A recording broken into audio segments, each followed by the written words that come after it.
കഴിഞ്ഞ വീഡിയോയിൽ നമ്മൾ ജി എസ് ടിയെ കുറിച്ച് എൻ്റെ ഒരു ഇൻട്രൊഡക്ഷൻ മാത്രമാണ് ഞാൻ തന്നത്. ഇനിയും ഒരുപാട് ക്ലാസ്സുകൾ എടുത്താലേ ആ ലോയിലേക്ക് എത്താൻ സാധിക്കുകയുള്ളൂ. നിയമം പാസ്സാക്കുന്നത് എങ്ങനെയാണ്, അതിൻ്റെ പ്രൊസീജിയറുകൾ എന്താണ്, അതിന് ആരെവിടെ നിന്നാണ് കിട്ടുന്നത്, റൂൾസ് പാസ്സാക്കുന്ന ആരാണ്, അതിനുള്ള അധികാരം എവിടെ നിന്നാണ് കിട്ടുന്നത്, ഇതെല്ലാം നമ്മൾ ഒരു ക്ലാസ് തുടങ്ങുമ്പോൾ അതിലെല്ലാം പറഞ്ഞു തരും. ഇന്നിപ്പോൾ ഞാൻ ഉദ്ദേശിക്കുന്നത് ഈ ആക്റ്റും റൂൾസും സെക്ഷൻ ആൻഡ് റൂൾ വൈസ് പഠിച്ചാലുള്ള അഡ്വാൻറ്റേജ് എന്താണെന്നുള്ളത് ആണിപ്പോൾ പറയാൻ പോകുന്നത്. CGST ആക്റ്റിൽ കുറച്ച് സെക്ഷൻസ് കണക്ട് ചെയ്ത് എങ്ങനെ പഠിക്കണം എന്നുള്ളത് മാത്രം പറയാം. ഇപ്പോൾ CGST ആക്റ്റിൽ സെക്ഷൻ 31 പറഞ്ഞിരിക്കുന്നത് ഒരു ടാക്സബിൾ പേഴ്സൺ, അതായത് ടാക്സ് അടയ്ക്കാൻ ബാധ്യതയുള്ള കച്ചവടക്കാരൻ ടാക്സബിൾ സപ്ലൈ നടത്തുമ്പോൾ ആ സാധനം എടുത്തു കൊടുക്കുന്ന സമയത്ത് അല്ലെങ്കിൽ അതിന് മുമ്പായിട്ട് നിർബന്ധമായും ഒരു ടാക്സ് ഇൻവോയ്സ് ഇഷ്യൂ ചെയ്യണം എന്നാണ് സെക്ഷൻ 31 സബ്സെക്ഷൻ 1 പറഞ്ഞേക്കുന്നത്. ഓക്കെ, എന്നാൽ 200 രൂപയിൽ താഴെ വിലയുള്ളൂ എങ്കിൽ ടാക്സ് ഇൻവോയ്സ് കൊടുക്കണമെന്ന് നിർബന്ധമില്ല എന്നും പറഞ്ഞിട്ടുണ്ട്. ഇനി ടാക്സ് ഇൻവോയ്സ് ഇഷ്യൂ ചെയ്യുന്നില്ല എങ്കിൽ എന്തെങ്കിലും പ്രശ്നമുണ്ടോ?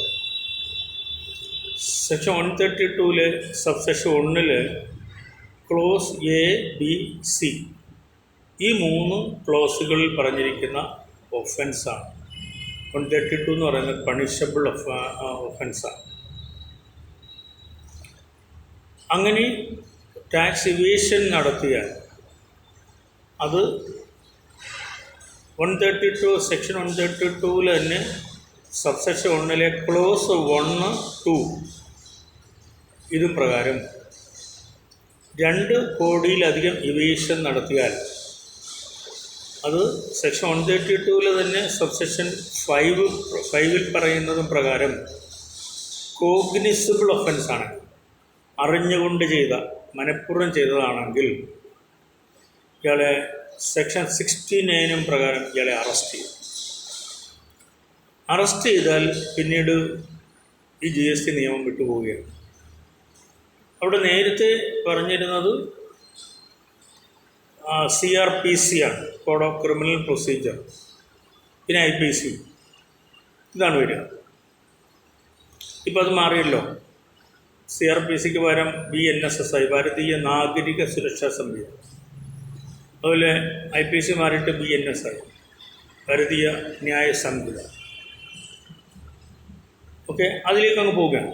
പിന്നെ എവിഡൻസ് കൂടാണ്ട് BSA, ഭാരതീയ സാക്ഷ്യ അധിനിയം. ഇങ്ങനെ 3 നിയമങ്ങൾ ഇപ്പോൾ മാറി വന്നതാണ്. അപ്പോൾ അറസ്റ്റ് ചെയ്ത് കഴിഞ്ഞാൽ ഈ നിയമത്തിൽ നിന്ന് അങ്ങ് വിട്ടുപോവുകയാണ്. ഞാൻ ഈ പറഞ്ഞ 3 ക്രിമിനൽ നിയമങ്ങളിലേക്ക് പോകും. എന്നാൽ 132 തന്നെ സബ്സെക്ഷൻ 4 പറഞ്ഞിരിക്കുന്നത് നോൺ കോഗ്നിസിബിൾ ഒഫൻസ് ആണെങ്കിൽ അത് ബെയിലബിളാണ്, ജാമ്യം കിട്ടും. മറ്റേതിന് ജാമ്യം ഇല്ല കേട്ടോ, നോൺ ബെയിലബിൾ. ഓക്കെ, എന്നാൽ ഇവേഡ് ചെയ്ത ടാക്സ്, ഇപ്പോൾ അറിയാതെ ചെയ്ത കുറ്റമാണെങ്കിൽ സെക്ഷൻ 73 പ്രകാരം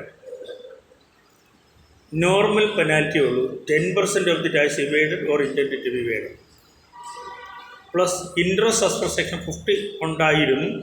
സെക്ഷൻ 50 സബ്സെക്ഷൻ 3 പ്രകാരം 24% പീനൽ ഇൻട്രസ്റ്റ് ഉണ്ടായിരുന്നു.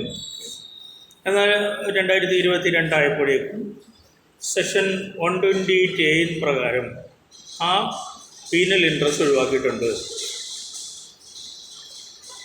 എന്നാൽ ഇത് കോഗ്നിസിബിൾ ഒഫൻസ് ആണെങ്കിൽ സെക്ഷൻ 74 പ്രകാരം ഈക്വൽ എമൗണ്ടാണ് പെനാൽറ്റി. ഈക്വൽ എമൗണ്ട് പെനാൽറ്റി അടയ്ക്കേണ്ടതാണ്. എന്നാൽ ഇയാൾ ഇവേഷൻ നടത്തിയിട്ട് വോളണ്ടറി ആയിട്ട് ഡിക്ലെയർ ചെയ്ത് ടാക്സ് അടയ്ക്കുകയാണെങ്കിൽ സെക്ഷൻ 74 സബ്സെക്ഷൻ 5 പ്രകാരം 15% പെനാൽറ്റി അടച്ചാൽ ബാക്കി 85% വേവ് ചെയ്യും.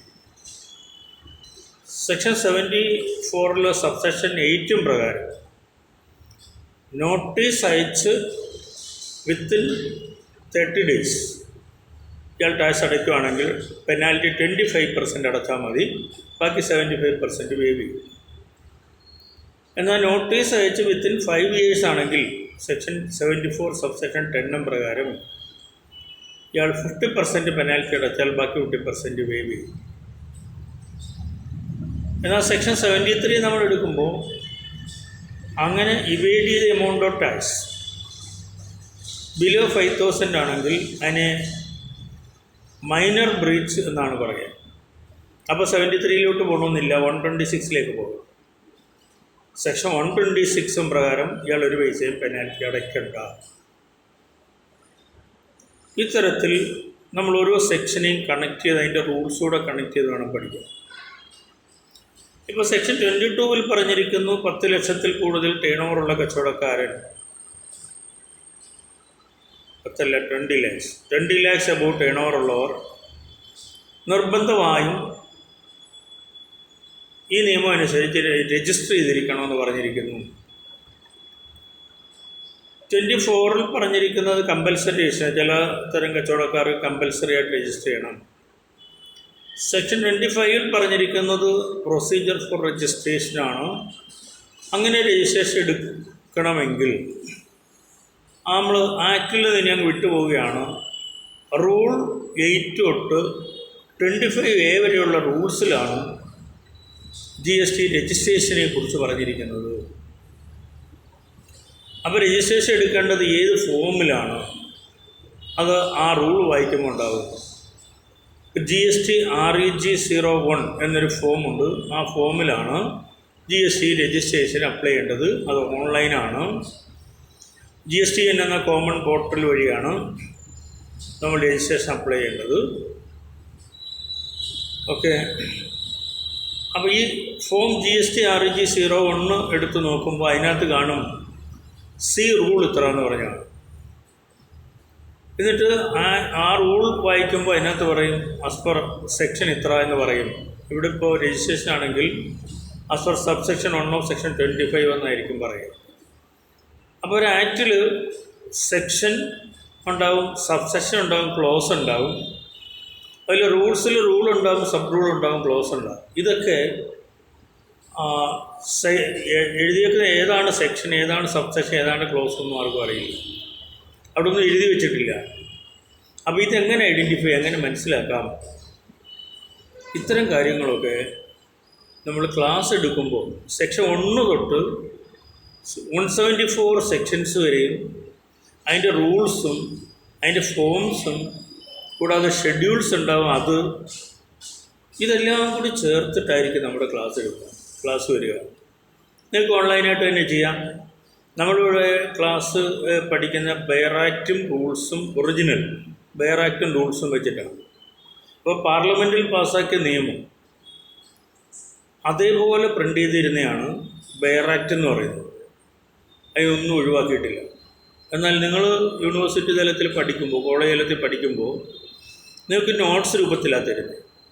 അപ്പോൾ ഒരിക്കലും നിങ്ങൾക്ക് ആക്റ്റ് റെഫർ ചെയ്ത് മനസ്സിലാക്കാൻ സാധിക്കില്ല. വർഷങ്ങളോളം ഏതെങ്കിലും പ്രാക്ടീസിങ് ലോയറുടെ കൂടെ അസിസ്റ്റൻ്റായിട്ട് പോയി, ജൂനിയർ ലോയറായിട്ട് പോയി പഠിക്കാനേ സാധിക്കുള്ളൂ. അതും ഒറിജിനലി പഠിക്കാൻ അവസരം കിട്ടുന്നില്ല. കുറേശ്ശെ കാര്യങ്ങൾ മാത്രമേ പഠിക്കൂ. അപ്പോൾ ഈ ക്ലാസ്സിൽ നിങ്ങൾക്ക് ലോ എങ്ങനെ പഠിക്കണം,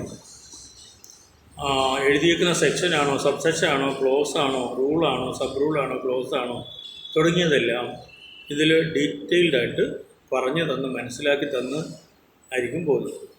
അപ്പോൾ ഒരു ലോ പഠിക്കുമ്പോൾ നമ്മൾ ഓർക്കേണ്ടത് ഈ പറയുന്ന കാര്യങ്ങളെല്ലാം അതിനകത്തുണ്ടാകും. ആക്റ്റ് ഉണ്ട്, റൂൾസ് ഉണ്ട്, ഫോംസ് ഉണ്ട്, ഷെഡ്യൂൾസ് ഉണ്ട്, റെഗുലേഷൻസ് ഉണ്ട്, നോട്ടിഫിക്കേഷൻസ് ഉണ്ട്, ജഡ്ജ്മെൻറ്റ്സ് ഉണ്ട്, അപ്പൻഡിക്സ് ഉണ്ട്, അനക്സർ ഉണ്ട്, ലോജിക്സ്, സർക്കംസ്റ്റാൻസസ്, എവിഡൻസ്. ഈ പറഞ്ഞ എല്ലാ കാര്യങ്ങളൂടെ ചേർത്ത് പഠിക്കുമ്പോഴാണ് ലോ പഠനമാകുന്നത്.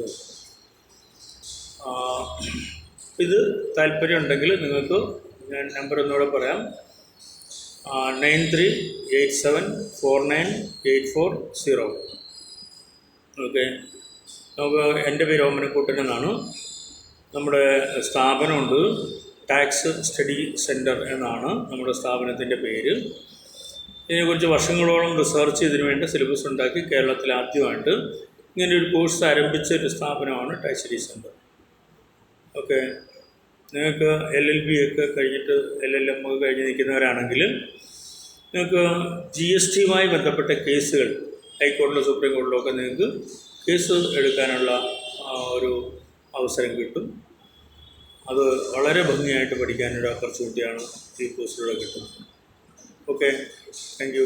ഇനി നെക്സ്റ്റ് വീഡിയോയിലൂടെ കാണാം. ഓക്കെ.